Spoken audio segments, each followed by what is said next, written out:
ક્ષત્રિય ઠાકોર સેના ઠાકોર સમાજના અભિયાન દ્વારા સ્નેહ મિલનનું કાર્યક્રમ આવ્યો।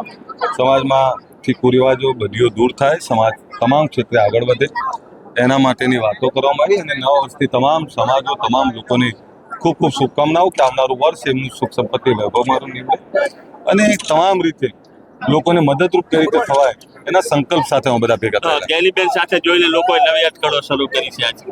ભાઈ સામાજિક દરેક સમાજના આગેવાનો એક મંચ ઉપર આવતા હોય તો દરેક સમાજના આગેવાનો એક મંચ ઉપર આવે તો ઠાકોર સાથે કેમ આવું? એટલે કોઈ બીજી ત્રીજી વાતો મને સામાજિક વાત સામાજિક હોય, રાજનીતિ હોય ત્યારે રાજનીતિ કરી લઈશું, પણ સામાજિક એકતાની વાત હોય જ્યારે સમાજના તમામ શ્રેષ્ઠીઓ ભેગા થતા હોય ત્યારે સામાજિક વાત થતી હોય।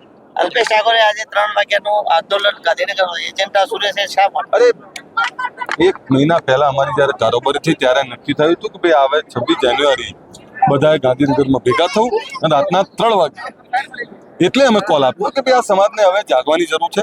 તમામ સમાજો ખૂબ આગળ વધી ગયા, એમની સાથે જો કદમથી કદમ મિલાઈને ચાલુ હશે તો આ સમાજે જાગૃતિ સાથે આગળ વધવું પડશે અને સમાજે જાગવું પડશે, મથવું પડશે।